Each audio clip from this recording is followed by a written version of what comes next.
First show of 2016 with one of my newest recruits. He's sitting here throwing up some sort of East Side gang sign from St. Paul, Minnesota. Yeah. D2 national champion at both 100 and 200 meters right now. I don't know if he got bumped down yet, but he opened up like top 4, top 5 in the world, 60 meter stash. I'm still fifth. He's still fifth. You checked? Right now, I'm still fifth. Hey, that's the crazy shit. Like in track, like don't mess up somebody's time. Like he could have ran 6.60, right? And if you say 6.61, they're gonna let you know, like, don't cheat me out of my 100th of a second. Like, yo, I'm still fifth, dog. Don't play me. All right, so let me go ahead and redo that. Still currently number 5 in the world. D2 national champion last year at the 100 and both 200 meters. He represents Liberia. He's from what, Mankato or St. Paul? St. Paul. Your school was in Mankato. Yeah, school was in Mankato. And the school was Minnesota State. Got the hoodie on right now with a Mossy Oak Duck Dynasty hat. I'm trying to paint a picture right now of think of a 6'2" African sprinter from Minnesota, right? But he runs 6:58. But yeah, man, welcome to the show, Emmanuel Matadi.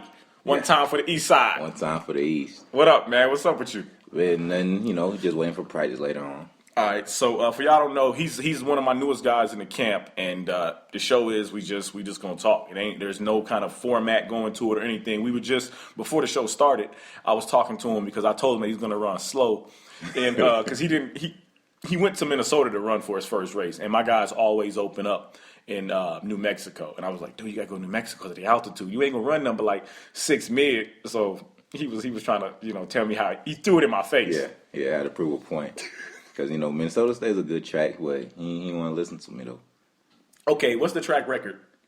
6:58. Exactly. Before that was 6:65. Yeah, 6:65. 6.6 mid. Yeah. So that's what I'm saying. Like, I was like, hey, you want to run at Minnesota or you want to go to New Mexico? Okay, and then another point for me. What was the second fastest dude in the heat? It was 6:80. So you ran alone. That would not have happened. I mean, much respect to Minnesota State. I appreciate this lovely athlete y'all sent my way. He's much of an asshole he may be at times. I appreciate you guys produced a phenomenal athlete. Good job with him. And, thanks for having my guys out there. But he ran the shit alone. And if he would have been in New Mexico, who knows? So you never know in this game, man. You got to take fast races for what they are. But you ran what? What did you run in the rounds? There's 3 rounds. First round I ran 6:78. Second round 6:61, and final 6:58. So I was off by a little bit. I was off by like 0.04 of a second what I thought you was gonna run. But who knows? At altitude, doc. Yeah, that's true. And then we just got back this weekend from Flagstaff. Had a good race, 6:60, consistent. We consistent right now as long as we stay healthy. Planning to go to New Mexico. In about 2 weeks once we get back from Austin. But yeah, man. So your background in track, like when did you start running? I started running I started my sophomore year, but all I did was relays. Then my junior year, I ran my first open event, and then from there on, my senior year, I won state. Then I went on to junior college at Butler County in Kansas, and then from there I went to Louisville. So wait. Let's go back. So. What was your first athletic experience, though? So you didn't start running track until you were a sophomore in high school? Yeah. Did you do any sports before that? Nah. So what was you doing? Like, what did you do as a kid? Come on, man. Yeah, I just, ran the neighborhood. I feel like you hiding something. You were a minor. Yeah. So, I mean, it's not going to, don't tell me anything incriminating. Like, you kill puppies and nothing. Don't say that. Nah, nothing crazy like that, man. Nothing crazy, man. So, you just ran the neighborhood? Yeah, just had, kid stuff, ride my bike around the neighborhood, kid stuff. So, so then why, all of a sudden, your sophomore year, you were like, I'm going to try track. Just out of nowhere, nobody asked, nobody said nothing? I was just getting in too much trouble, that's why. I had to do something. So, how did you know you were already fast? Yeah, little street races. Yeah. Speed bump to speed bump or light pole to light pole? Oh, light pole to light pole. Parking lots. So first year, sophomore year. Yeah, sophomore. So you just did relays? Yeah, it's just relays. Did they have kids on your team do open events? Yeah. And did those dudes beat you at practice? Nah, I really didn't. rather go to practice like that. So how are you on a relay team and you're not going to practice? Like, how y'all working on handoffs? They just threw me on. I'll go to practice like twice a week. All right, so pause for any, the young athletes that are listening to this show. This is not typical. Do not try to recreate the career that this dude has had. You need to go to practice first thing. That's the most important thing, like going to practice. So you didn't go to practice but like 2 or 3 times a week. Yeah, sophomore year. And you just would do a relays. Yeah. What leg? Were you the anchor? Our first leg, sophomore year. How big were you? I don't know, probably like 5'10", 160.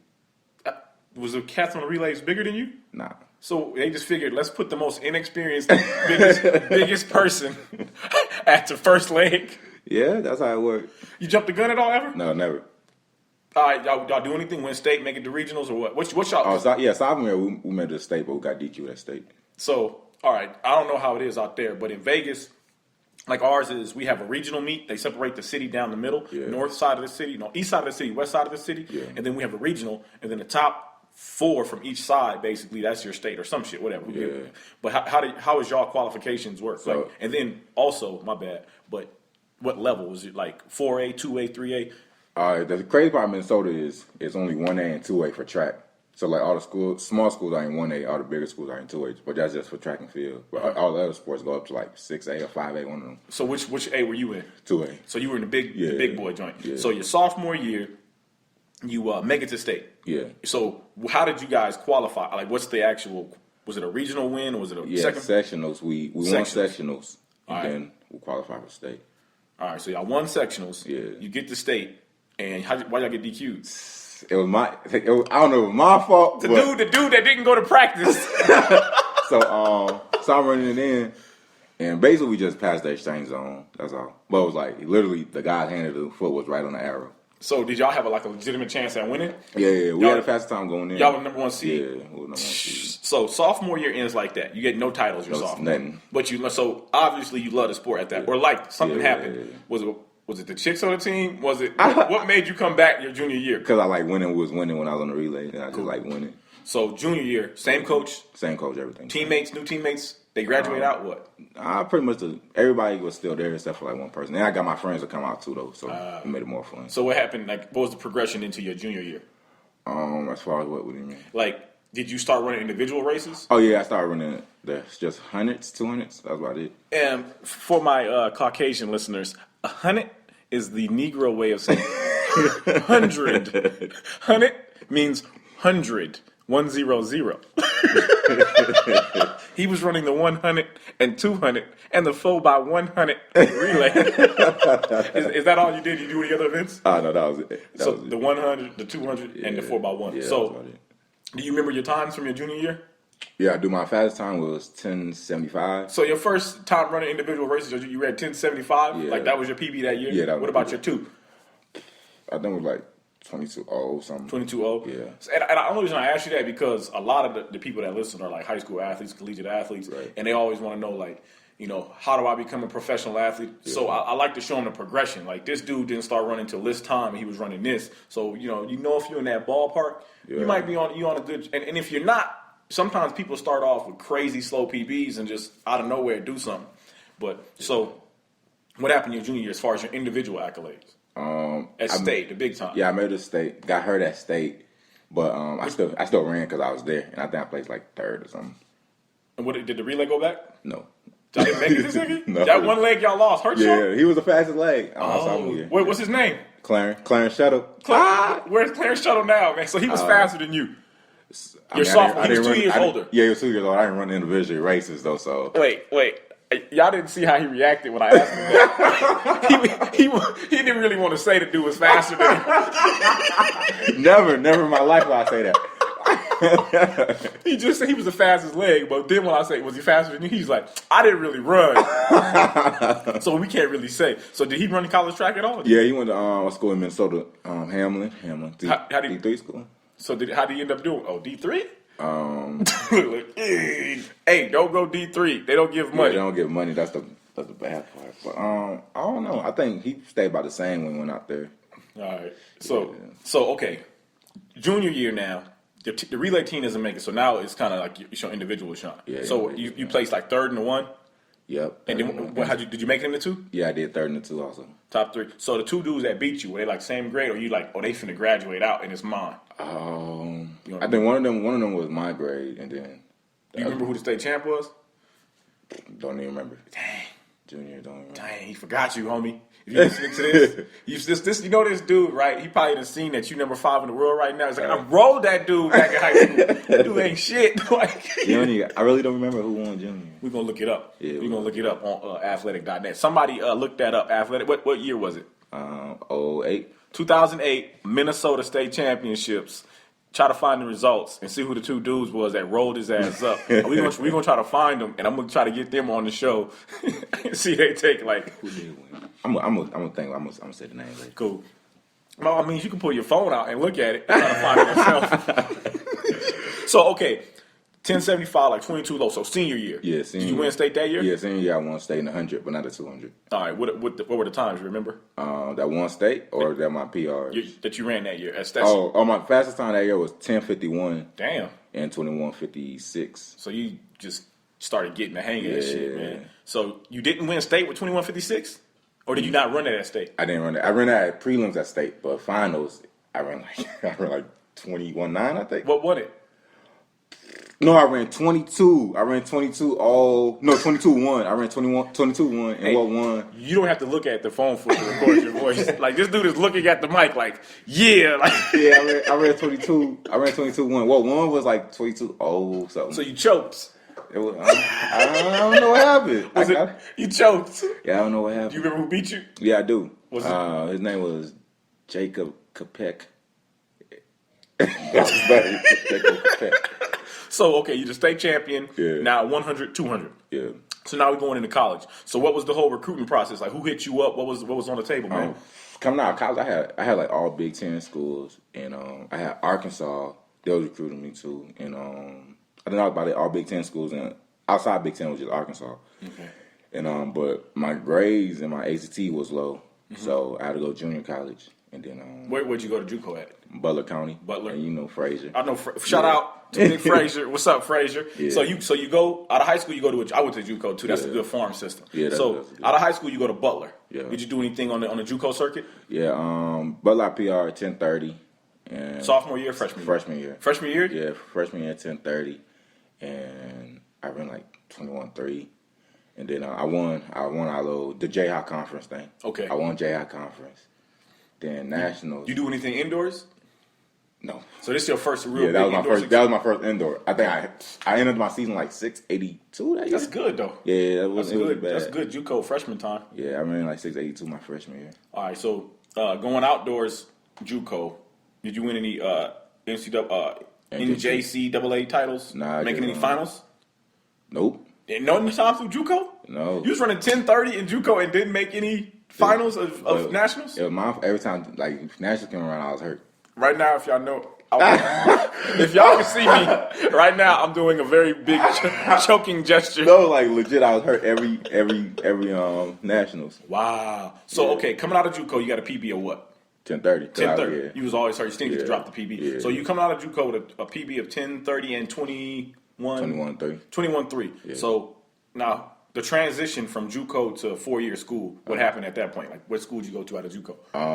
Initially, I was supposed to go back to go to Arkansas. Okay. And then, but like the thing with SECs, I'm telling you now, SEC schools, you have to take college algebra, and it has to be in the classroom. So you can't take no like stats or anything else. It has to be college algebra in the classroom. But my thing, I took college algebra online. So, but at the time, I guess the coach didn't know the rules or something.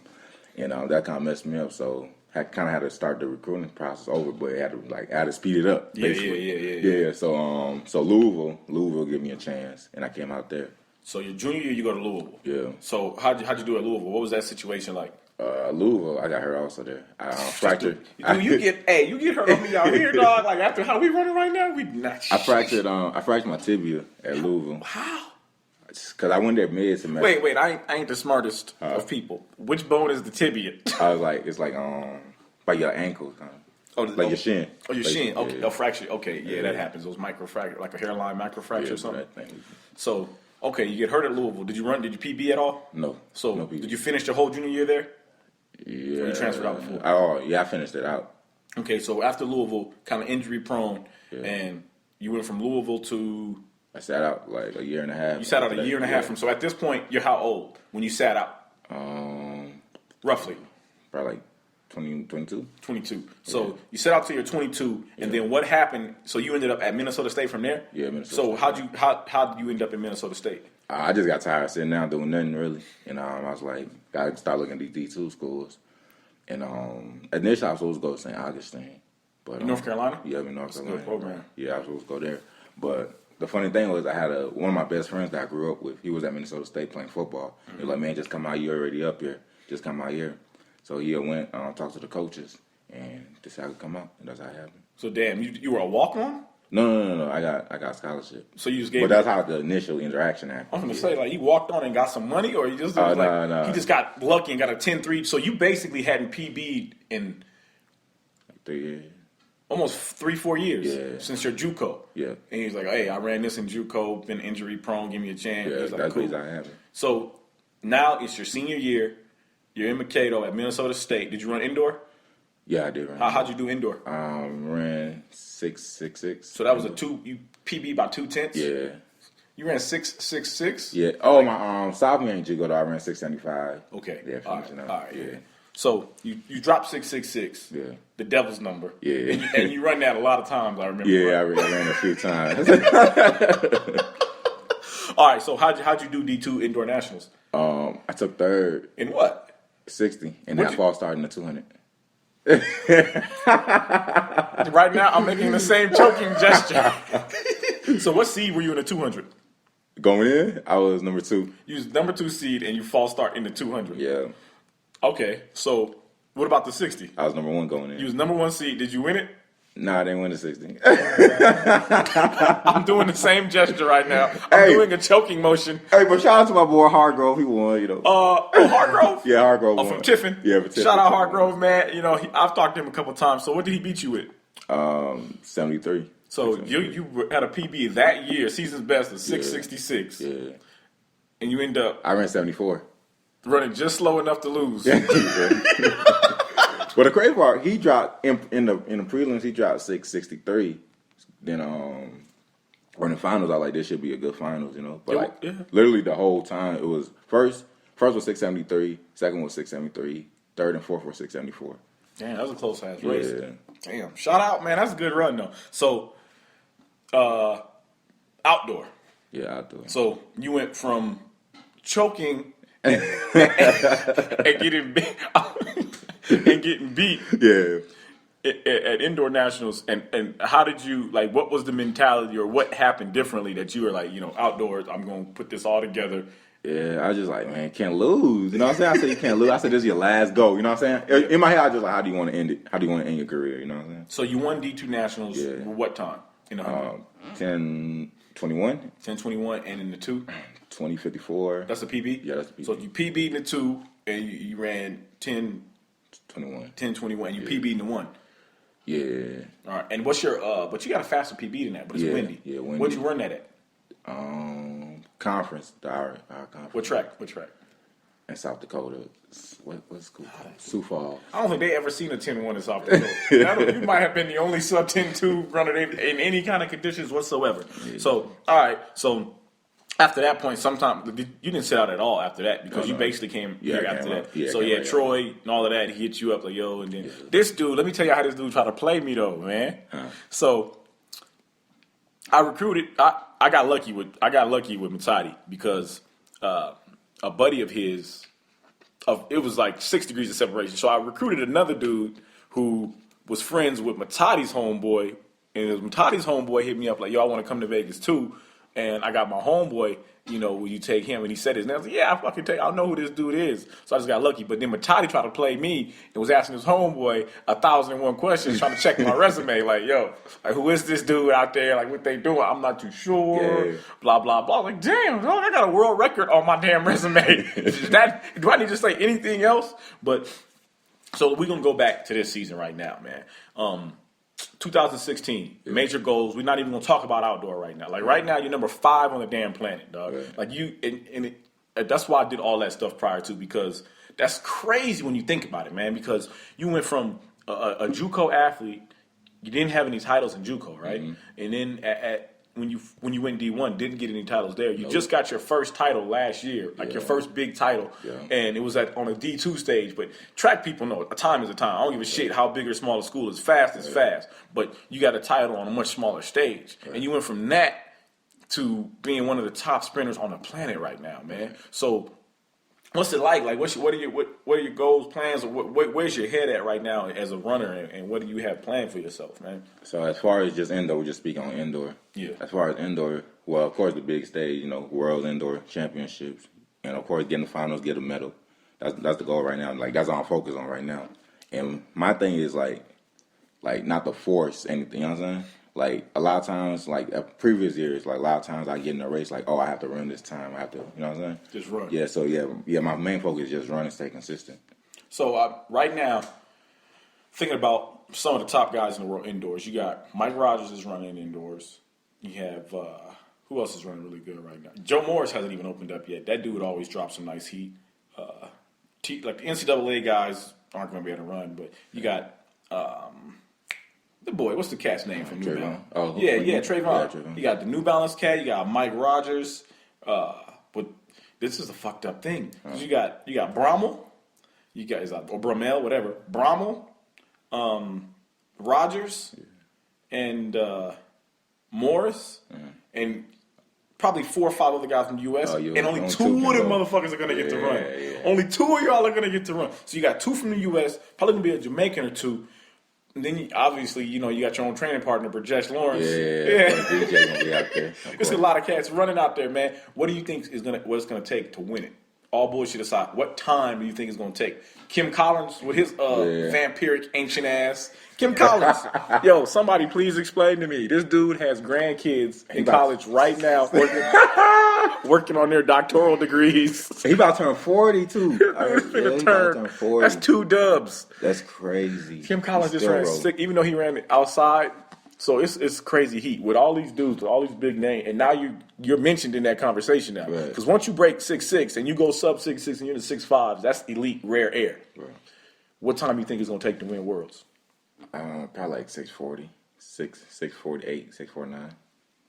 You don't think so? I think it's gonna be faster than that. For real? Hell yeah, I think it's gonna be faster than that. For real? I think it's gonna take like 6:45, 6:46. For real? So right now, y'all heard that. He made his prediction. He predicts 6:49 is gonna be fast enough. I'll say 6:45, 6:46 is gonna be fast enough to win it. We shall see. We never know who's gonna run, who's gonna pull up, who's gonna do whatever. You can never really call that. But you know what's crazy? I was looking at the schedule last night. So it's 3 rounds, but all of the rounds on the same day. Ooh, I wish you wouldn't. I already knew that, but I wish you wouldn't have said that all here, because now characters gonna know that, and they might change their training. And you just help them. All you gotta do is trying to help you, motherfucker. All you gotta do is look at the schedule. Hey, if you don't look, you dumb. All right, so I got certain parts of the show, like certain shit that I do with everybody. First thing is simple. Advice. Like for young athletes, like you've successfully done it now. Like you successfully made the transition from collegiate athlete to professional athlete. Right. If somebody is in high school right now and they had aspirations to be an Olympian one day and become a professional athlete, right, what are some key pieces of advice that you would give them? I say don't quit, because everybody have like downs and out seasons, of course. Yeah. So I say don't quit, and I say just learn what you're doing. You know what I'm saying? Like know your sport. Like don't step on the line not knowing how to get in the blocks right. That's the worst fucking advice I ever heard about. That's true though. Like you got to study your sport though. You know what I'm saying? You got to study your sport. So let me just make sure we're on the same page, because I feel like I'm judging you harshly right now. Don't step on the line and not knowing that you're in a 60-meter race. Yeah. Don't step to the line. Is that what you're saying? No, if you're in the 100, don't step to the line and think it's the 1600. No. I'm just saying that's not gonna be a student of your sport. You know what I'm saying? That's what I'm saying. So, all right, what do you think separates you? I mean, all bullshit aside, I'm not gonna sit here and bullshit y'all. Yeah. I'm not that dude. It takes a certain level of talent, point blank. Period. Coaches love to get credit and say, "Oh, I did this, that, and the third with this athlete." But if you really look at it, the top quote unquote coaches in the world, they get the top quote unquote athletes in the world. So it takes the athlete. Athlete is 80 to 90% of this process. So you definitely need the gift. But after the gift, like mentally as an athlete, like we all know that there's a bunch of people that can run 650. Yeah. And they just don't do it because they don't have what it takes upstairs. Yeah, that's true. What do you think mentally helps you the most? Me personally? Yes, I can't ask you what the fuck helping. I thought you were like general, you know. No, like I can't ask you what the fuck's helping Gat the most. You know what I mean? Yeah, that's true. I don't know. For me, I just find my own space. Like when I'm at meets, I just find my. You know what I'm saying? Like I was saying with my phone, I cut myself off. Yeah, this motherfucker, man. Let me tell you what happened. So my camp, not my whole camp, but I took a couple cats to New Mexico to open up the season, and he's in Mankato at Minnesota State with one of my athletes, Ivy Dobson, who we represent in Japan this year. And I'm sitting there trying to check on his body because a lot of people don't know, but right now he's not even healthy. Like he had a little bit of a slight strain in his inner groin. And shout out to Dr. Don Novus. He's always working on my guys, world-class physiotherapist.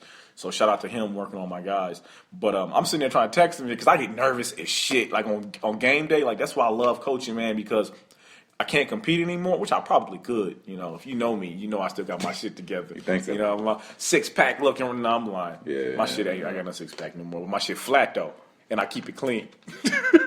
But anyway, I'm sitting here trying to text the dude, like, to get and then I get it, because my whole camp has a WhatsApp. And the whole camp texts within the WhatsApp, and that's how everybody knows what practice is and what's going on. And we post the times, and we put videos from the meets that we're at. And everybody's talking in the damn group. And there's no responses from Matati. And you can look on WhatsApp to see if somebody read this shit, and you don't even see him reading anything. And I'm like, oh, he's one of them dudes. So he completely zoned out of the whole fucking shit. So we finally got the report of he ran 6:58. I didn't even believe it because I was still at the meet. I'm like, nah, this motherfucker didn't. Because in the round before that, he ran 6:61. And half of me was saying, call him and say, don't run the final. Because it was two things. We'd run fast enough at that point. I didn't want to risk any injury because he was a little bit banged up. And I didn't want to mess his confidence up by having you not run faster in the finals or something happening. So I was like, I could always lie to him and say, oh, you ran 6:61 in the rounds. We right where we need to be. You would have ran 6:50 something if you'd ran the final, as opposed to him going out and running and not running the time. But, I had to go with my gut, and I was like, fuck it. Let him run the final, and, 6:58, put him top 5 in the world. He actually broke the camp record. That's the fastest 60-meter athlete I've ever had. Where you at, BJ? Where you at, BJ? There's a little bit of competition at the camp between Matati and Brajesh. He said he's been on the show. I'm going to get BJ back on the show here soon so he can answer that. But BJ hasn't opened up yet. So it's going to be interesting, man. It's an exciting year. But, okay, so you separate yourself and kind of zone out. That's how you gear up for the race. So you're Liberian. Yeah, Liberian. And you were born in Liberia. Yeah, Monrovia. Morovia? Yeah, Monrovia. Hey, shout out Morovia, Liberia. We gonna hashtag y'all so y'all can listen to this show. So you got one of your own. This isn't one of them fake Africans I'm talking to right now. Even though this dude he's he's been in America for a long time, but he's not an American athlete that tries to. And fuck it. Y'all know me. I'm gonna say this shit. Motherfuckers do this shit. They can't make the U.S. team, so they go and, oh, my motherfucking daddy was from here or this, that, and the third. I'm going to go run for this country so I can get on. No. This is a for real, you full-blown bloodline and all. Yeah. So, if you know anything about Liberia, what we're going to do right now, though, actually, because we're coming up on a 30-minute spot, and this software that we have only lets me do 30 minutes at a time, we're going to stop, and we're going to come right back with part 2. So, shout out to our sponsors on it. That's ONNIT.com, onnit.com. That's where we get most of our supplements from. Our Hemp Force protein, I can't even begin to tell you how much better that shit is than soy or what's the other one these motherfuckers be using? Whey. This is on a cellular level more similar to what an animal protein does to your body. The Alpha Brain, the New Mood, the day and night packs, the equipment they give us. It's basically all my camp uses outside of the track and some other stuff that is super secret proprietary information. But shout out to our sponsors on it. Shout out to our sponsors, Spikeys. If you go to Spikeys and use Triple Crown promo code, you do get 15% off. There's some other sponsors too, but y'all probably ain't gave me shit in a long time, so fuck you.